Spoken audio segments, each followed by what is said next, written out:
Hi, how are you? Do you have a good weekend? I certainly hope so.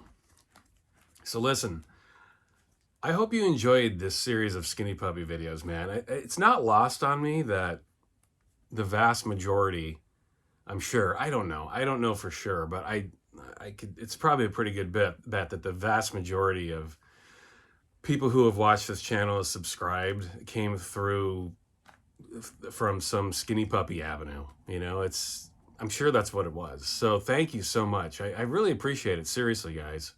You guys have helped me really get a solid subscriber base. I've got over 800 subscribers now, and lots of thousands of views. And I'm pretty sure, at least from the analytics I see, my most popular videos are Skinny Puppy videos, straight up.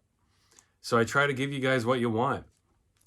This is going to be my last Skinny Puppy video, y'all, unless, like I said in the last video, unless someone wants to hook me up with another Skinny Puppy record, because this is all I have left. These last three records are literally the last Skinny Puppy records I have in my collection that I'm going to show right now. But thanks a lot, honestly. And I'm not done talking about the kind of music you love. I'm going to branch out a little bit. I'm eager to start talking about music that is not industrial. I will always talk about industrial, but I don't want to talk about it all at once. I want to sprinkle it through my channel. I have tons more of industrial stuff to talk about, but just no Skinny Puppy.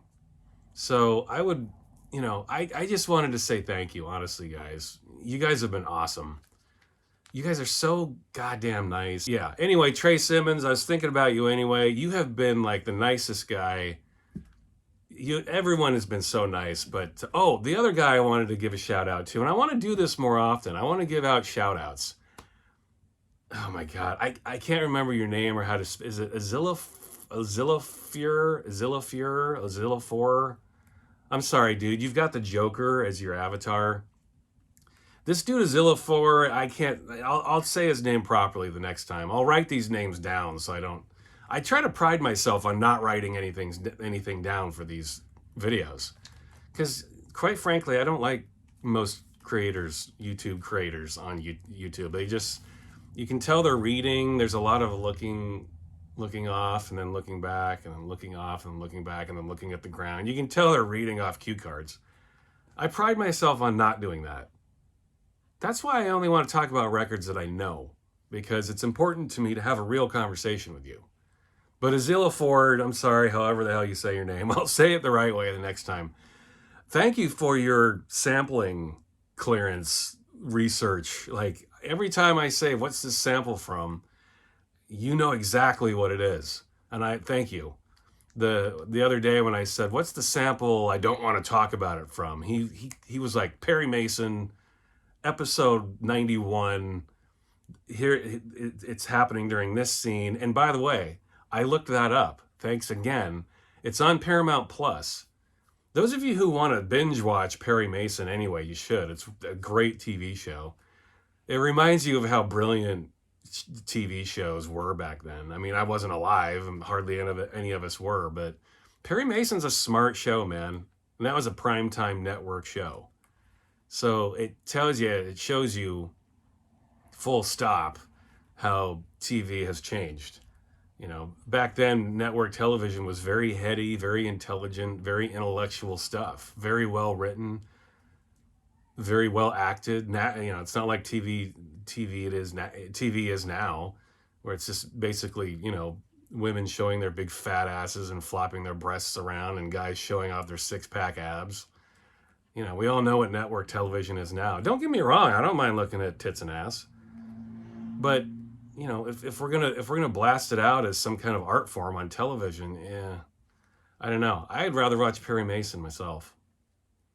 I see enough tits and ass in my private life. What do I want to go stare at it on TV for? Come on. TV should be better. At least we should have options. And network television options? Are you kidding me? Please. You don't even have many options with cable television anymore. It's crazy. Skinny Puppy, this is it. These are my last three Skinny Puppy records, y'all. This is all I've got. I'm done after this. Obviously, I'm starting with this. Let me take it out of its protective sleeve here. Remission. This is a really cool record, man. I didn't hear this, I don't know. I didn't hear this until, I don't know, a couple years maybe? Maybe it's just a year. Like I mentioned yesterday, Mind was my intro to Skinny Puppy. This came out like the year before. It was probably a year. This had been out for a year. This is very, like, as I mentioned before, every release Skinny Puppy did, up through Cleanse, Fold, and Manipulate, really, kind of had a similar sound. That is in no way a knock. It's a good thing. And what I love about this, and what this is just an opinion that I have about earlier Skinny Puppy, what made their music so good is that it had that industrial feel to it. It had that original, authentic industrial feel, like Einstein's and a Neubauten or Throbbing Gristle, stuff like this, or even Coil.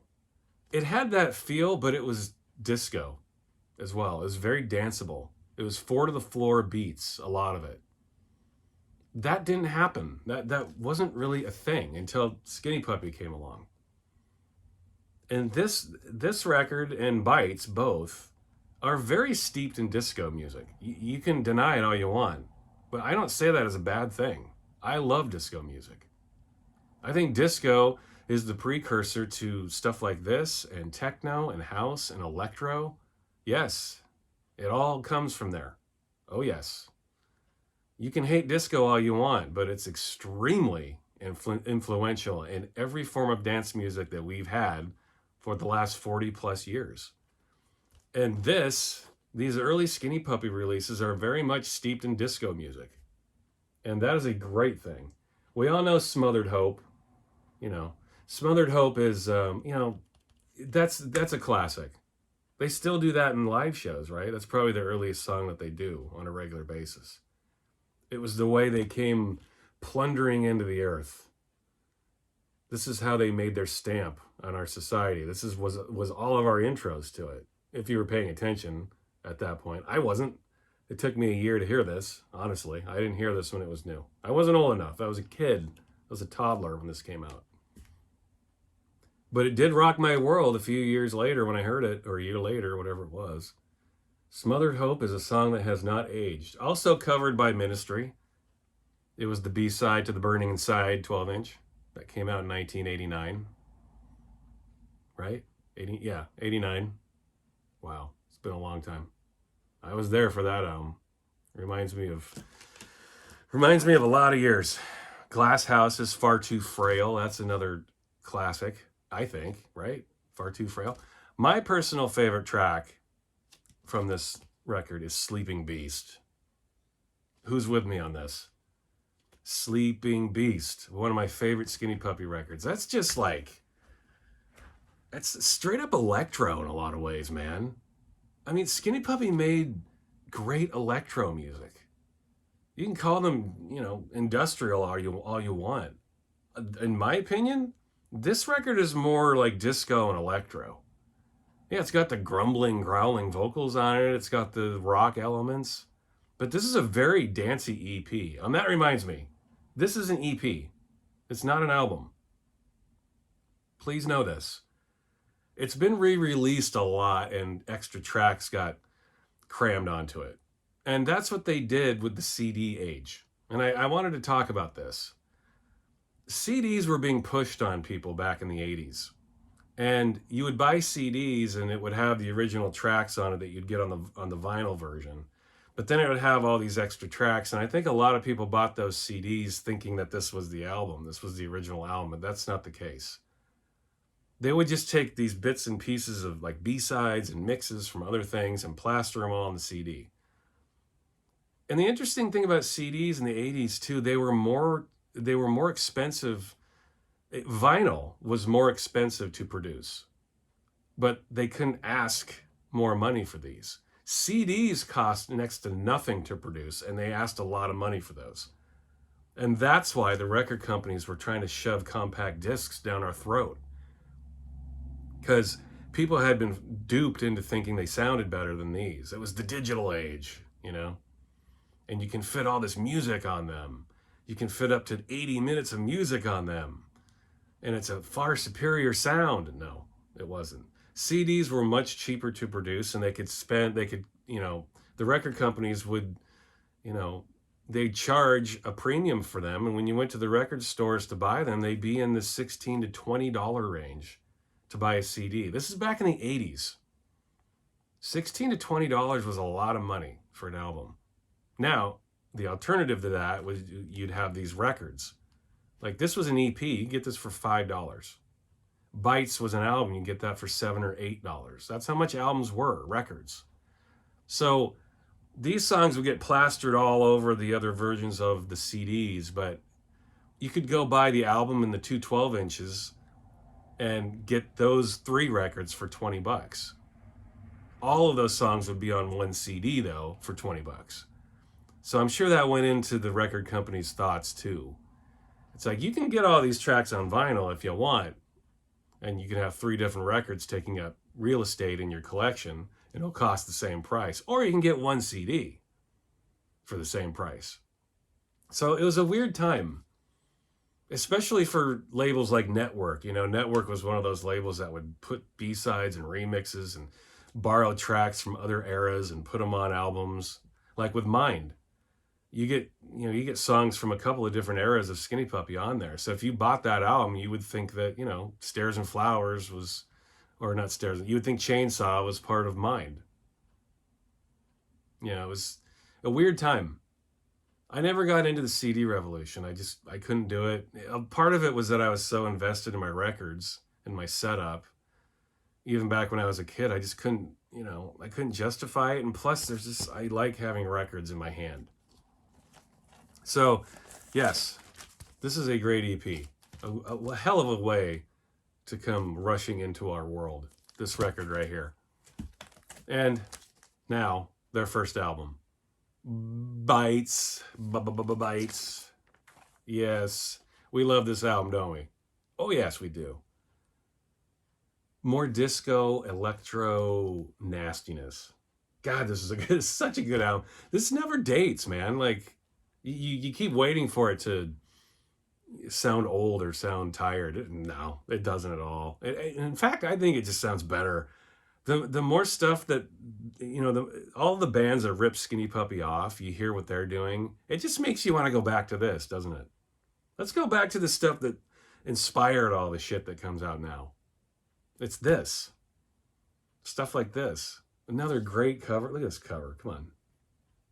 It's already putting a very solid image in your mind. Look at this. And when you're a kid too, man, when I got this when I was, 13, 12. When you get this when you're 12 years old and you're looking at this cover, you're like, you're scared, man. And that's the exact, I think that's what you want. Especially as someone like a horror fan, like I've been since I was a small kid. When you're already a lover of horror movies and you see shit like this, you're like, oh my God, yes. What is this? So mysterious, so scary, so ominous. We all know Assimilate to be, I'm sure along with Warlock, correct me if I'm wrong, but I'm sure along with Warlock, that's many Skinny Puppy fans' favorite song from them. It makes total sense. It is a beautiful song. Total disco song. Go listen to Donna Summer, I Feel Love, and then listen to Assimilate, and you tell me the differences. There aren't many. This is a disco song, y'all. Yeah, Ogre is growling over it. I wondered what it would sound like if Ogre did vocals for I Feel Love. I mean, it would sound like a Skinny Puppy song, but it would be no less disco. Assimilate. What a great song. I mean, you can't think of a better song for them to start out their first album with. They were just on fire already. You know the track listing here. Dead Lions, Icebreaker, yeah. That's one of my favorite songs on the album. The Choke, that was on the Dig It single, a different version. Basement, Social Deception. Not really a concept album like Vivisect 6. Like a very solid collection of sample-heavy, electro dance songs with ogres screeching over the top, grumbling and growling over the top. This is a fantastic record. To think this came out in 1985, it's nuts. I think it sounds dated a little bit, but only because of the equipment they were using. It's very analog, but people are so busy trying to recreate those analog sounds with digital stuff nowadays, it doesn't sound as good as this. You can hear it, at least I can. The gear they use, you can tell it's coming from a real synthesizer, a real drum machine, not some plug-in. And that is that's the charm of albums like this, to me. You can listen to, even if you'd never heard this record before, you could be like, man, this is cool. Like, what the hell is this? Skinny Puppy.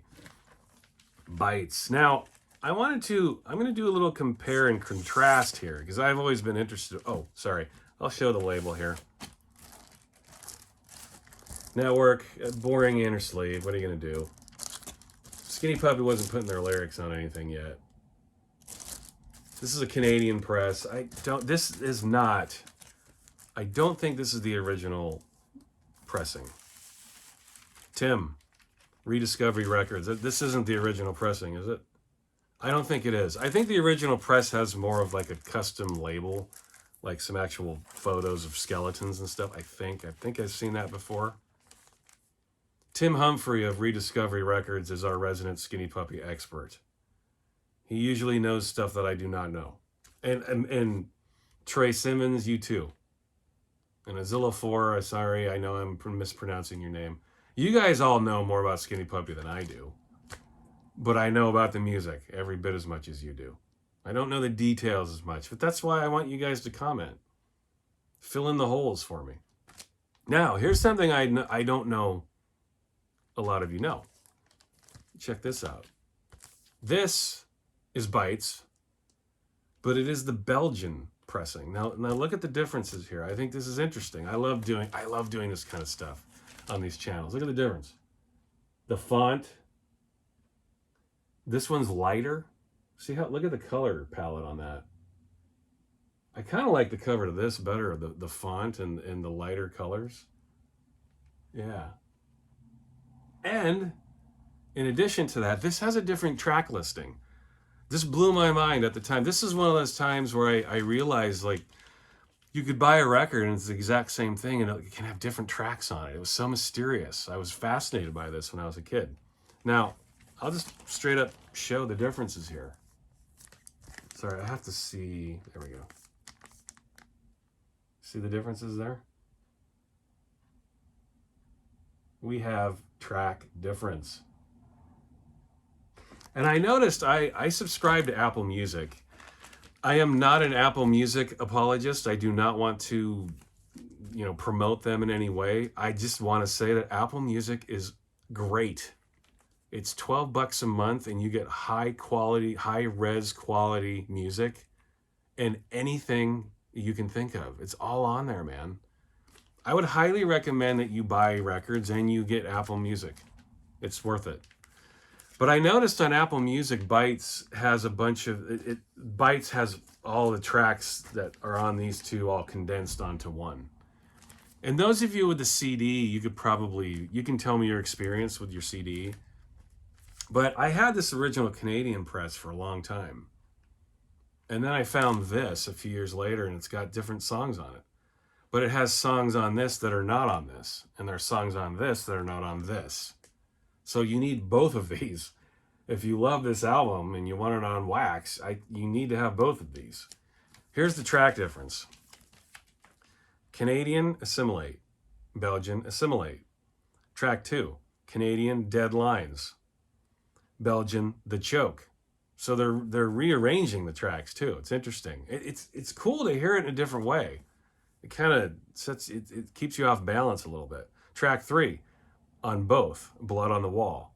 Track 4 on Canadian release is Icebreaker. Track 4 on Belgian release, Church, which is an awesome song. What is that? Where is Church from? I feel like I should know that. Did that come from an earlier thing? Was that a B-side? I don't have the single if it's a B-side. What is Church? Why would that only be on the Belgian release? Does anyone know this? Please, I know someone out there must know this. This is another great thing about doing these videos. I've always wondered these things and I don't know. You guys can help me out. And then track 5 on Canadian release is Film. But I think that actually ends up as the last song on side 2, I think. I think there's like a mispress there. Anyway, and then side 1 on the Belgian, it doesn't have a track 5. It only has 4 songs. So, flip it over.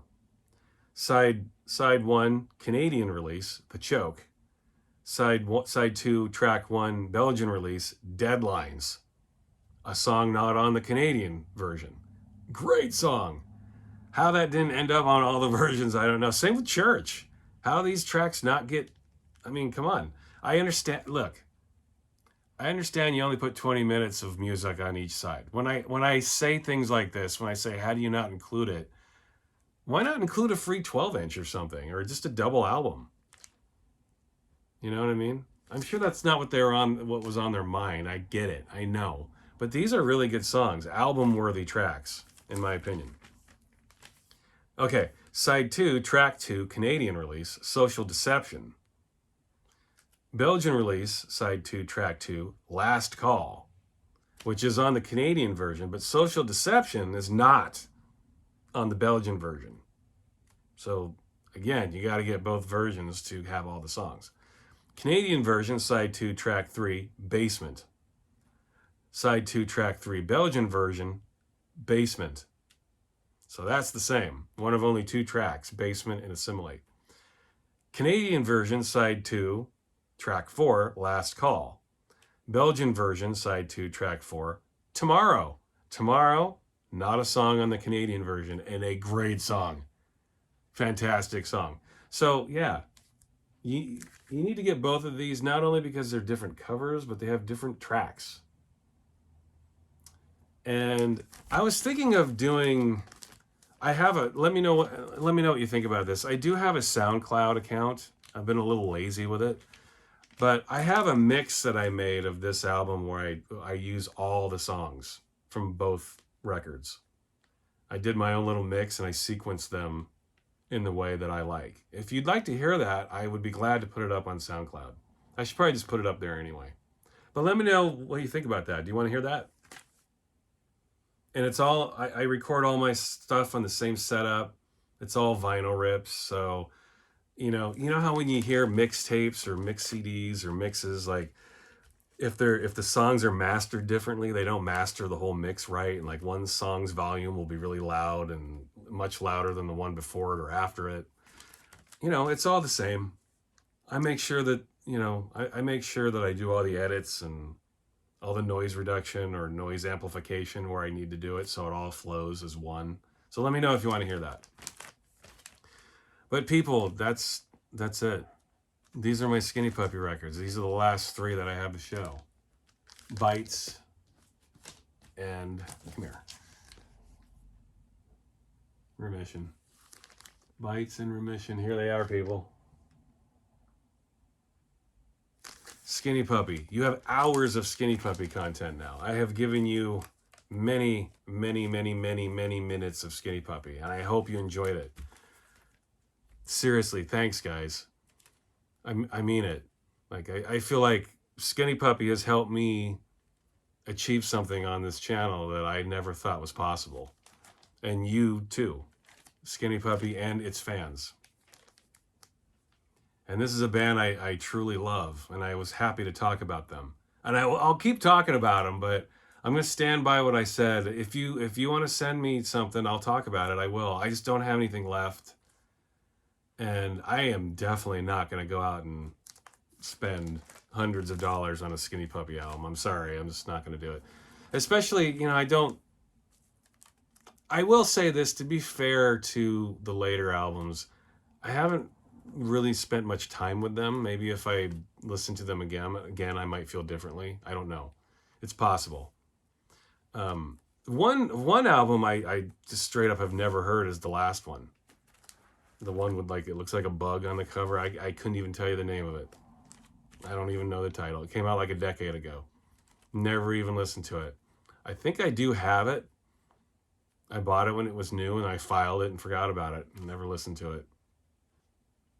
So listen, I will talk about anything you guys want me to talk about. And by the way, I am monetizing the channel now. That is happening. So I thought, you know, there are different tiers. If you guys want to donate money to the channel, there are different tiers. It's something that YouTube has set up. But if you guys donate a certain amount of money, I'll talk about anything you want me to talk about. Now remember, I need to have the record in my hand. But because you guys, I'm honoring what you guys wanted. The people talked and they want me to talk about records. They want me to hold up records and have the visual aids. So listen, you know, I'll talk about anything you want me to talk about. I would be happy to do that. Really appreciate your time. Thanks so much, guys. Let me know, you know, these are all the records I have left. The people have spoken. You guys want me to have visual aids and show records when I do this channel. This is what you guys want, and I want to honor what you want. But I don't have any more records. So if you want to send me a record, I'll definitely talk about it. I'll be happy to do that. Again, thanks so much. I really appreciate the time you guys have given me and your comments and your encouragement. And I'm not going to stop. I'm going to keep going talking about great music. Even if I do a video that you guys think you might not know the band or might not even like the band, or you might have some preconceived notion about the band, I hope you still check out the video and maybe even listen to the album and give it a shot. You might like it. You never know. All right, until next time. Thanks.